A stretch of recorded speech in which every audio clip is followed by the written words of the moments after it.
Hey everybody, we're back with another movie review, and I'll be covering Disney's Moana. This little luminescent blue ocean thing is like very perfect for this kind of background because I'm not gonna beat around the bush. This movie still holds up. This is actually the second time, the second or third time I actually watched Moana. The first time I actually watched it, I think it was like, the end of 2018 into getting into 2019. I think it's the first time I actually watched it. It should have been around the same time when Disney Plus was like really, kicking up steam. And I think this and Frozen, I didn't mention this in my Frozen review, which, by the way, check it out on my YouTube channel, youtube.com/talkativecarl, soon to be on odyssey.com. And my link into my Odyssey profile, which is still relatively new. I'll have eventually all my YouTube videos up on my Odyssey channel pretty soon. So just so you know. But anyway,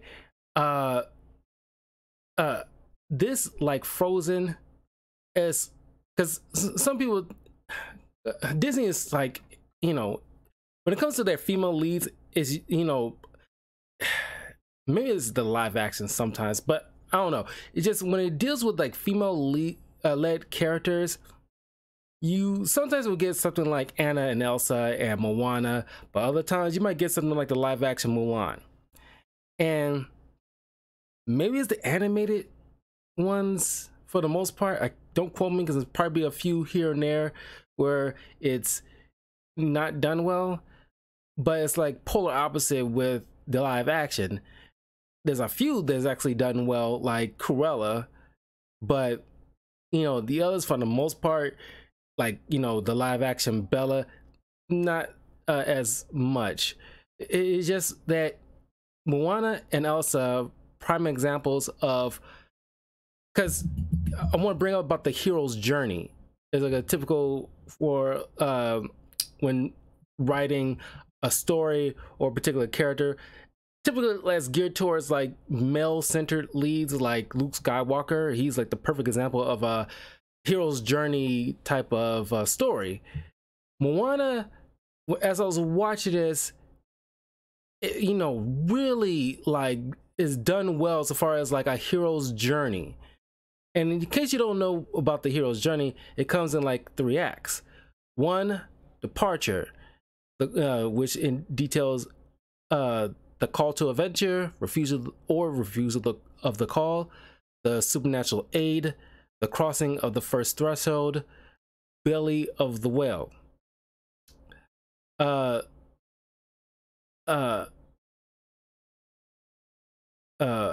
It also has like another panel for like miraculous conception and birth.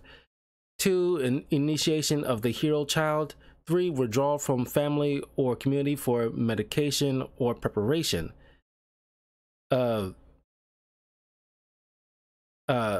you got the 2nd act, initiation, which falls in the guidelines of the role of trials, the meeting with the goddess, woman as the temptress, atonement with the father, apotheosis, the ultimate boon. And then there's another panel. It talks about like trial and quest, death, descent in the underworld. 3rd act, return, which details the refusal of the return, the magic flight, rescue from without, the crossing of the return threshold, master of 2 worlds, freedom to live. And another panel is like resurrection and rebirth, ascension, apotheosis, and atonement.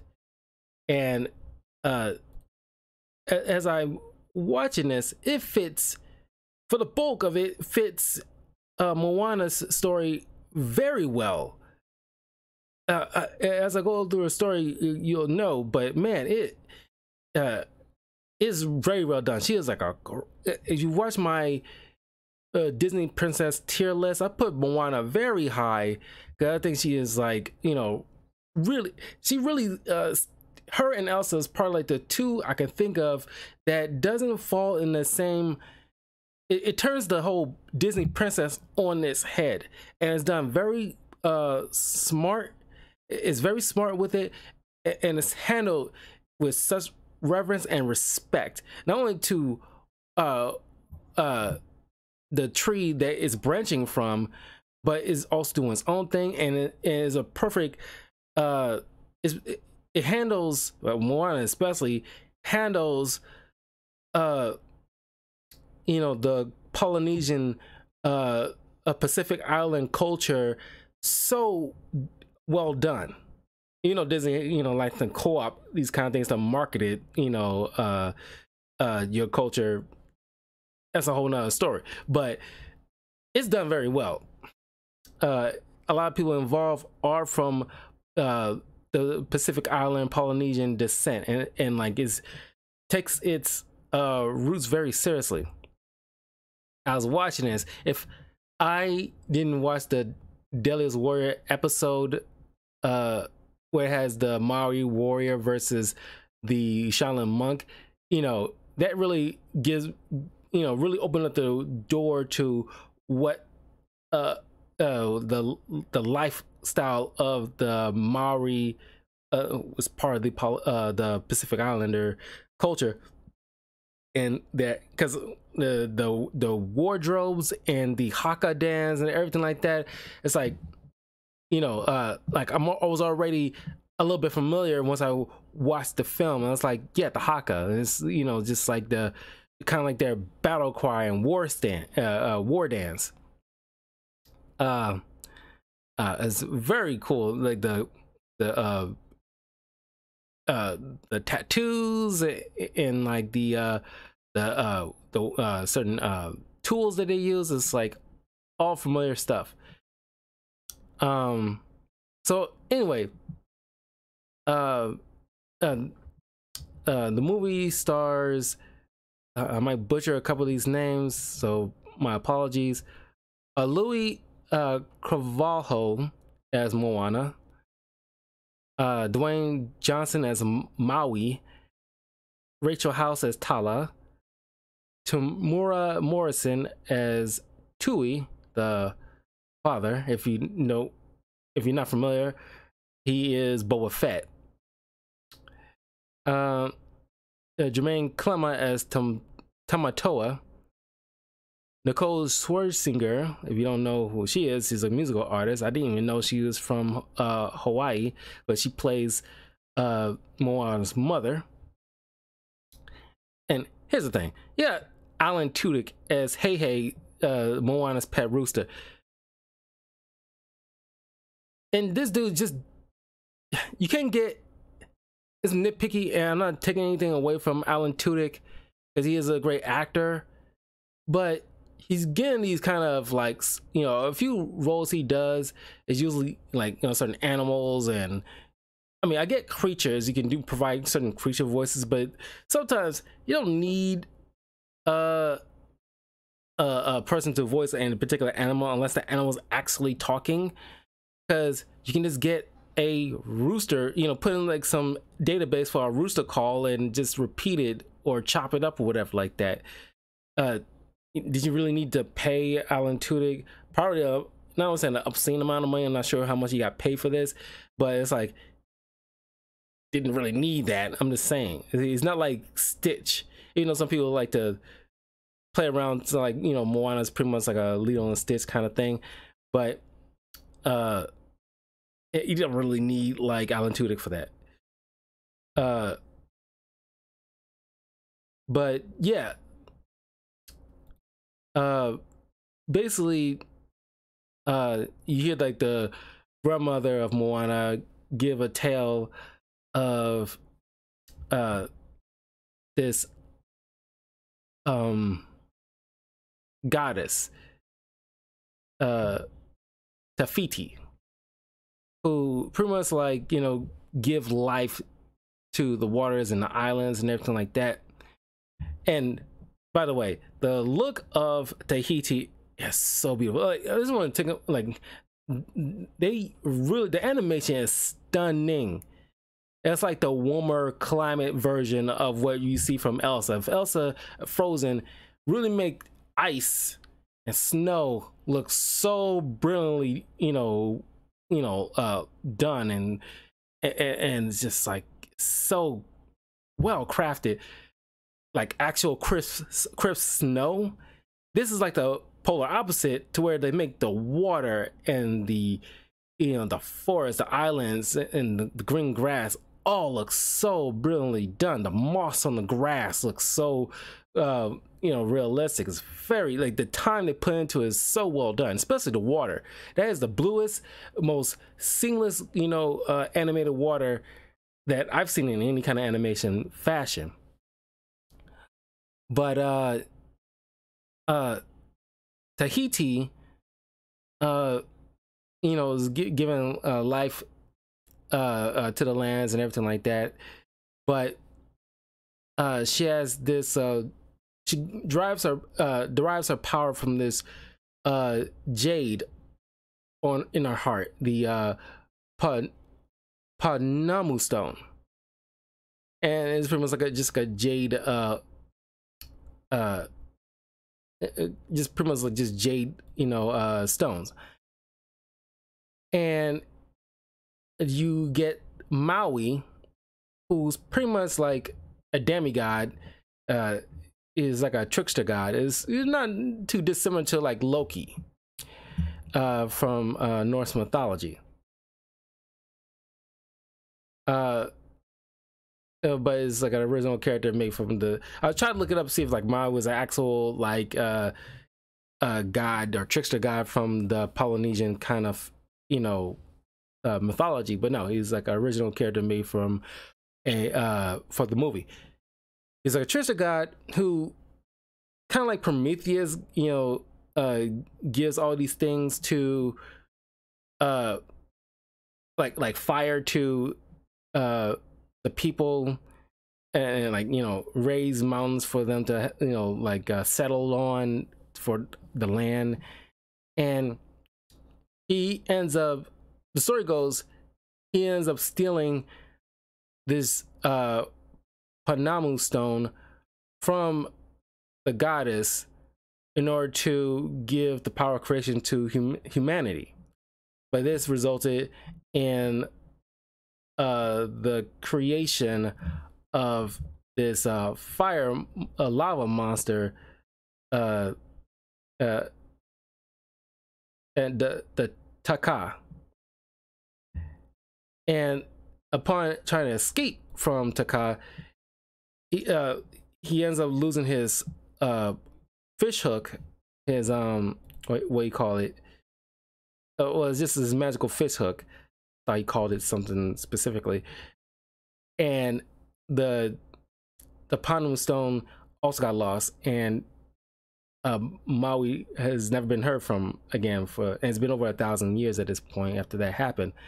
Then we introduced to baby Moana, who is essentially chosen by the sea, who sees Moana as a little kid who obviously has like a good heart, because she helped this baby turtle along into the water and avoided to get eaten up by these pelicans. And so the water washes up the Panamu stone, which eventually gets picked up by the grandmother to be given to the kid eventually when she comes of age. But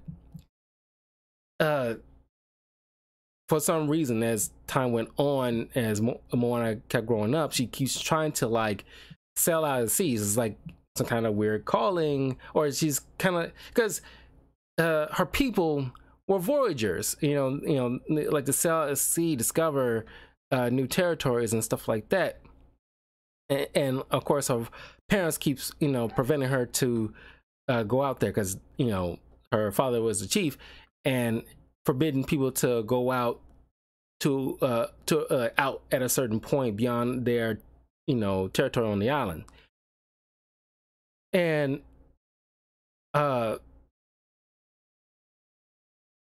Moana at first comes to the conclusion like, okay, I'm just gonna I'm at that point where I'm gonna be crowned like the new chief, and I gotta make certain decisions. And she fits that role pretty well. She's telling people, okay, like, because for some reason some strange happenings been going on, that their coconuts they usually collect is like rotten on the inside. So she's like, okay, we will cut down the rotten trees, we'll plant new trees over to another section of the island over there. And because she's just like, she's like laying down shots. Okay, like, I already know, because obviously she's been, taught this by her father, watching him doing things. So she's like, okay, we're going to do this. So we're going to go over there and handle this stuff. And then they discover that all the fish that they collect in their, fish traps, they ain't getting none. And it's, and Moana's trying to suggest, okay, we'll just move over to another spot on the island. It's like, oh, we already tried that, and we tried that and that. I was like, okay, you come to her saying like we can't find any fish, then it's like, here's the thing. It's like, I just kind of nitpicky, but I was like, okay, you should come out the gate and say like, hey, we can't find any fish, and we already checked all across the island. Instead of having her waste time naming certain points in the island you can try, and it's like, okay, why are you wasting her breath? But then she comes up with the idea to, okay, we'll just have to sail to another island where the fish might be at. And this kind of sets her father off, because he forbids it. And you kind of find out from the mom that the father, who liked Moana, like, to sail out, explore, and everything like that when he was a young kid. But then him and his buddy one night, went out to sail along the waters, but the water was kind of harsh. And and it has something to do with the whole situation with Maui stealing the stone, because there used to be calmer waters thanks to Te Fiti, but the water was like, so harsh that it caused their little boat to capsize, and her and Moana's father's best friend ends up drowning. So he decides, okay, since he became chief, he's forbid anybody going out at a certain point along the water, because I guess it's just that trauma that he experienced losing his closest friend to the waters. Is like, I'm not losing anybody, especially not my daughter. So thanks to the grandmother, who shows her this hidden cove where the father had all their the bigger boats where they used to like voyage from one island to another, hidden away in this cove. She decides like, okay, and because thanks to grandma telling about the story about like Maui needing to find him to set things right. So because she shows Moana this inky kind of substance that's like reaching, almost like infecting the island little by little, and if they don't do something about that, that people will starve and they'll eventually die. So they can't have that. So Moana, and then she also like, Moana's like, goes to because they're having like a little council and everything like that. She goes to the hut and tells everybody like, look, we'll find Maui, we will have them set things right with Te Fiti, and then it'll help our people. But the father is like refusing and everything like that. And he's he's about to go burn all the boats in the cove, but they are interrupted by one of the villagers mentioned that the grandmother is falling ill. She's pretty much on her deathbed. She's old, and thanks to some encouragement from her, Moana says, "Okay, if I'm not gonna get any help from my father, I'm gonna do it myself." And so she goes out with Alan Tudyk Rooster with her, which is kind of pointless. You'll think her little pet pig will be the one coming along with her. I think the pet pig was a lot more cute sidekick than this like dopey brainless rooster. So she goes out, and the music in this is very stunning. I made like a Twitter and YouTube post a long time ago. Not YouTube, Twitter and Instagram post a long time ago. This is before my, Instagram and Facebook got hacked, so it's not up on my Instagram anymore. But talking about it's right, around the time like when a lockdown happened and they started doing those musical verses, and I'm thinking to myself, okay, what if Moana and Elsa had like a Disney version of verses? Because the music between these two are so well done.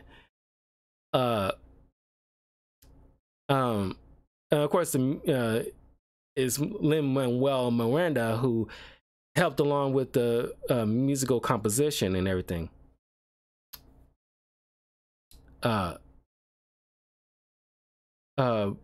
But she goes out, and because of the rough waters, she just happened to crash onto the island where Maui is at, because the grandma told her about this constellation that's in the shape of a hook. That's where where that hook is, that's where you'll find Maui. And so I'm not sure why nobody, of course the father forbid it, but everybody knew about this whole story because the grandma kept telling this kind of thing. Nobody's about to sail out to go, because if you obviously see the fish hook, there might be something to the story, but whatever. She crash lands, she meets Maui, and of course the rock.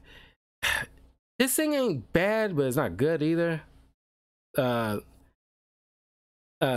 kind of like the situation with like Beyonce. It's like, she can do all kind of good things, especially when it comes to music, but she can't act worth a damn. But it's kind of like with The Rock. I mean, like, he's a great actor, but he can't sing worth a damn. But he's trying every which way to get rid of Moana, but because he's so resourceful, and the water keeping her from just every time you try to. It's funny because he's so big, because he's pretty much like The Rock, even down to the eyebrow move.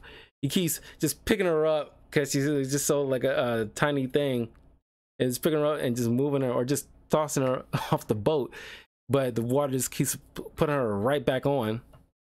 So it comes down to like, okay, she convinces him, okay, you thought you was looked upon favorably as the hero, but after what you did with stealing the heart of Tafiti, people look at you like the villain because you pretty much caused the waters to be cursed.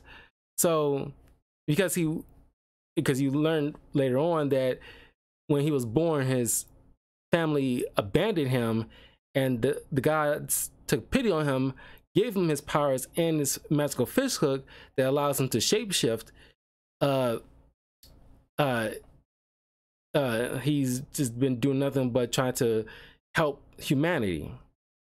But now after the whole situation with stealing the heart for good intentions, but we all know about like how good intentions is the road to hell kind of situation. So it's pretty much like, he cursed the lands because, he was trying to do a good thing, but not realizing how important that was to that goddess. But anyway, he decides, okay, thanks to Moana, it's kind of like reverse psychology kind of situation. He convinces him, okay, if she helps me get my fish hook, then I would, put that, jade back into the heart of the Tafiti. So they deal with these coconut looking pirate type of thingies, and is these giant pirate ships, thanks to these little munchkins. It looks kind of stunning, almost like a Disneyland ride. Where Moana's pretty much like, swashbuckling and trying to get the jade back from these things, and she's like proving how resourceful she is. Like I said, she gets like, she falls, she stumbles and everything like that. Like, shows how, like, unlike most characters like the live action Mulan, where Disney, I don't know what their line of thinking is. I guess it depends on the writers more so, but it's like you gotta have your character struggle and stumble, and because she's not perfect. Even, she have Maui teaches her how to sail, because she doesn't know how to sail. She just happened upon him by dumb luck, but moving forward, she's sailing like a pro. And unlike live action Mulan, I hate to keep using that, but that's like a good prime example of how, like, that's the wrong way of making a proper female lead, where she cannot always be perfect. Just like the animated version of Mulan shows you that she has to learn how to fight from these soldiers in order to be able to be a proficient soldier herself, to help fight off the Mongols, because she isn't already skilled. Even with Luke Skywalker, and talking about the hero's journey, he had to learn how to wield a lightsaber from Obi-Wan Kenobi, and then from Yoda learn how to properly use the Force in order to be what we see him by Return of Jedi and in second season of The Mandalorian. How he's just like, I kid you not, it still gives me chills when seeing Luke Skywalker at the end of season 2 of The Mandalorian, just owning all those dark troopers and just crushing it. And it's like, watch people's reaction to that video, and it just gives you just like a thrill every time. Just like, just comes in, hooded cloak. I don't care about the defectness. It's still good enough for me. I don't care. It's just still badass just to see Luke Skywalker just comes in, green lightsaber in hand, and owning his like mechanical arm, and just like crushing robots and taking them down, and just slashing them. Because the Mando, he of course, as good as he is, he had trouble just taking down one of these things. And just watching a Jedi, a proficient, skilled Jedi like Luke Skywalker, coming in and decimating all those things, and just to come up and just knock on the door for them to let me. It's just like, it's incredible. And that's what you want to see with Moana, where she's barely struggling just to get her boat to the island where Maui is, to the point at the third act where she's just sailing like a freaking pro and navigating the waters and the stars, and you doing this to like, and it's kind of funny to hear like when Maui's trying to teach her about navigation, and it's like, you're not giving the sky a high five. It's like you gotta turn your hand, you're not giving the sky a high five. And that made me laugh so hard.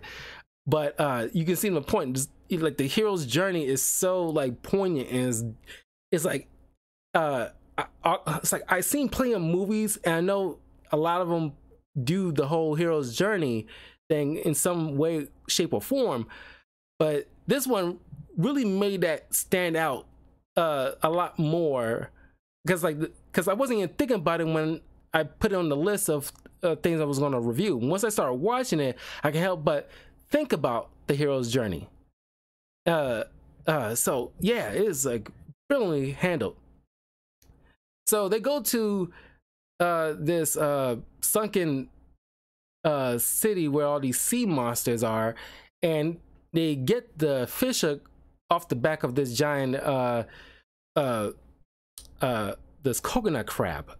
uh uh which I believe should be around like, you know, like found on the islands across like the Indian Ocean. So it stand to reason uh uh where you will see like it'll be around the specific. They did their research. There's coconut crabs, one of them being like a giant, you know, sea crab monster named Tamatoa, who not only is a coconut crab that is based around the islands of the Pacific Islands, but also it has like all these like golden treasures on its back from all his things that he collected. Really, you know, hits home about what he's about. It goes to show about see not told kind of situation, and you take it upon yourself to look it up and see and how they, you know, got to creating this character. And once again, the neon colors of this character, when you see, like, it's so well done, and it's like, yeah, man, it's very, the art in this is so good. So they managed to get the fish hook back, but the problem is, I guess because, you know, Maui was separated for so long, or he is a little self-conscious maybe because of what he's done, it caused him to, let's just say, not perform to his best of his abilities. But thanks to Moana, which I'm kind of glad they kind of make this like a montage. You don't need to waste too long with him trying to relearn how to shapeshift again, but he ends up learning and I guess rediscovering his need to like want to help people and be a hero. He finally shapeshifts correctly this time, and they travel to where Tafiti used to be so they can restore the heart, but they keep getting blocked by the volcano monster Taka. And despite Maui saying like, you know, you gotta turn back and they're not gonna make it through because this volcanic monster lobbing lava at them and they narrowly escaping, causes like Maui to try to defend him from being annihilated, but it caused damage to his fish hook. He's upset. He, you know, just gives up and flies away. And of course, you get this moment where it's like all is lost moment. And just like in The Lion King, you got Grandma showing up in her spirit form, giving her, and I kind of like it here. She gives her Moana encouragement, but she doesn't, because she apologizes like, I should not have put so much pressure on you in the first place. If you want to go back home, I understand. I kind of like that. Whereas like normally you get these kind of things to like, you know, keep pushing, but you see your grandkid or the person that you looked after and believed in is disappointed. She, you know, she's heartbroken. She's like, feel like, you know, she's beaten. And it's like, instead of like pushing her to move forward, if you want her to move forward, but you're not, you giving her like you give her permission and not, you know, like if you wanted to go back home, I support it. I'm not gonna like, you know, fight you on that. I'll be here with you. And it's like, that is, you know, proper encouragement from an elder, where it's like you want to be able to like help the kid grow to be a self-sufficient adult. You can't hold a hand along the way, but you're there as like a net. Like, I will be here with you whenever you need me. I'm not gonna be holding your hand, but if you fall, I'll be there to catch you, or I'll be there if you need any guidance or advice or whatever like that. I'm here, so that way I can steer you along. And it's done very well here. And she, you know, thanks to a nice musical number, and she's seen all her ancestors on these ghost boats, and like just seeing that gives her the courage to go back, get the heart from the waters, and it's like, I'm going to do this of myself. And with some smart sailing, Moana tricks Taka into going all the way on one end, because she keeps lobbing all this lava, which causes big steam to rise from the waters, and can't see. Moana thinks she's on one end, but she's already on the tail end, going through this cavern area. And now she is like, oh, she can't go there and beat her in time, so she tries to lobs another lava ball, which nearly causes like a avalanche of rocks, but she managed to sail through that. And thanks to Moana, who comes back, I guess now has a change of heart. Some might say like, kind of wish you had like a moment to see why he got a change of heart, and I kind of understand, because he just kind of shows up and it's like, oh, by the way, I'm back. It's like, okay, what made him change his mind? Kind of sort of wish we had a moment of that, just maybe like a minute or two. But ultimately it doesn't really hurt the movie. Oh no, he's back, and despite his cracked hook, he's not gonna stop. He's gonna make sure he stalls for time to give Moana a chance to put the heart back into the mountain. But as soon as he gets there, she gets like a nice, awesome shot from high above. You see part of the island is gone. You see this kind of shadowy marker. It looks like a giant woman was like laying down. And she soon realized that Taka is Te Fiti. By taking her heart, causes her to become corrupted. So she beckons the ocean to, kind of like Moses, the ocean, and part the seas to allow Taka to come to her. And she places the heart. She manages to calm the savage beast, essentially, so she can place the jade heart onto her chest, and it reinvigorates Te Fiti. And it's very well done, because there's technically, in my mind, there's no villain in this. You think like somebody say like Taka is a villain, but no, she's just like a force of nature. She's an obstacle. It's not necessarily a true villain in this. It's just like an adventure by and large. And that's why I'm saying, like, Moana kind of turns this guy's one up on Frozen, the first movie, in my opinion, because that like, if you watch my spoiler review on the first Frozen movie up on my YouTube channel, I point out about like this guy that Anna, is like, quickly, wants to marry out of the blue. And like I said, it kind of turns that on its head in of itself, because you kind of fall into a relationship with a person you just met, kind of like poking fun, Disney poking fun at itself about like all these Disney princesses just falling into relationships with guys they just met. And here, there's no love interest. It doesn't need it. Just like with the first Frozen movie, doesn't need it. And that's why Moana, in my opinion, got a one-up on Frozen. It's like, there's no true villain. Frozen didn't need a true villain. It's just like an adventure with Anna,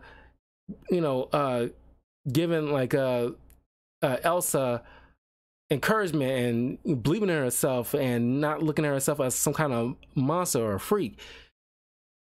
Moana, like I said, just has obstacles and an adventure.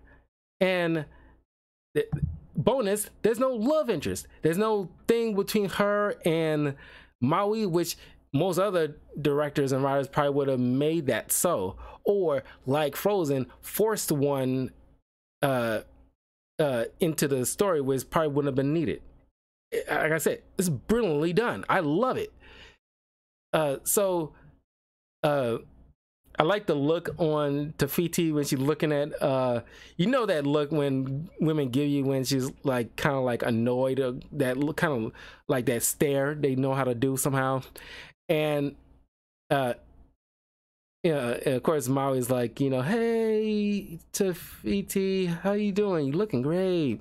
She's just looking at him like, and of course he apologizes for stealing from her, and of course she just softens and hands him a brand new fish hook for him, and she gives Moana a brand new boat with flowers to sail back home, and then she brings life to the oceans, and everything's all well now, and she lays back down to rest. And so Moana sails back home, everything's set right.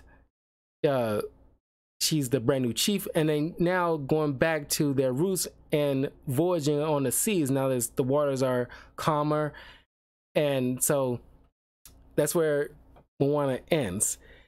And I found out that, well, it's supposed to, if it wasn't for like COVID, they were planning on making a Moana TV show, which I'm kind of down for. I'm willing to check it out, but it's supposed to have been something brought into 2023, but it kind of pushed it, from what I've understanding, it pushed it towards 2024. And I'm actually want to check it out. It's probably gonna be kind of kiddie-ish, but regardless, I want to at least check out like a few episodes, because who knows, I might like really enjoy it, because I think this is kind of like prime for like a decent TV show, kind of like Turning Red. You can easily make a decent TV show out of this and expand upon like the world around the Moana. But yeah, I think it still holds up. It's a solid film. I love this movie. But if you have seen this movie, I'm curious to know what you guys think. If you're watching this on YouTube and Odyssey, leave a comment. Let me know what you guys think of Moana, because that's a solid movie. I thoroughly enjoyed it.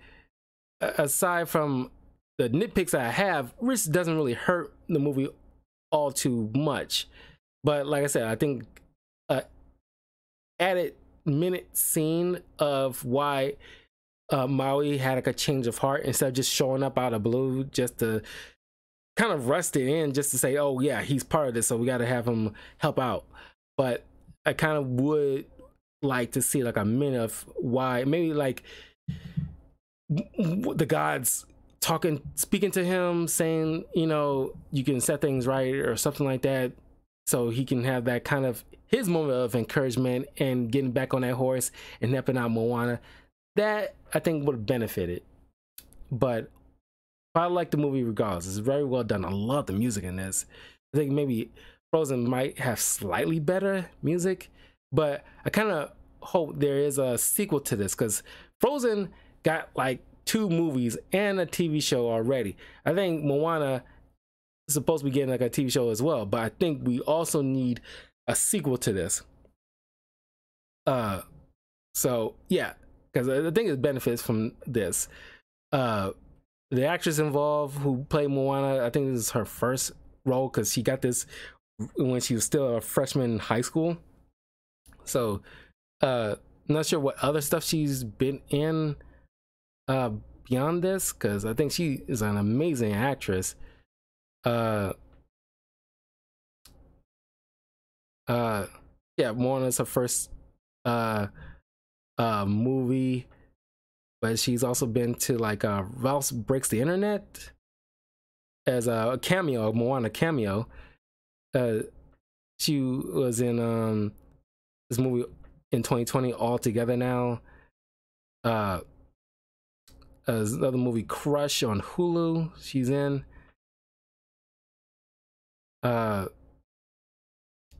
Darby and the Dead. And there's supposed to be some kind of Mean Girls musical she's going to be in. Yeah, she is like an awesome singer too, and she is fantastic. So yeah, I hope she definitely got some big things moving forward. She is very well done, very well, amazing actress, and I hope she plays Moana for a good long period of time. But anyway, I will see you guys in a little while I might want to. I want to give me something to eat first. I got this brand new air fryer that I want to try out. I haven't tried it out yet. Haven't opened up the box. I really want to try that out, and because I think it's better than actually frying food, and I really want to try it out. And then later on tonight, I want to play some Yu-Gi-Oh! Master Duel and some multiverses. Maybe some Overwatch. We'll see how things shape up. I'm not gonna be going into work Sunday because I just need some time to myself. Like I said, in the past couple of days have been, my anxiety been through the roof. I just need just a moment before I head back to work. And besides, this weekend's been crazy cold and the snow has been falling ridiculously. So it's like I'm not trying to deal with trying to get to work on.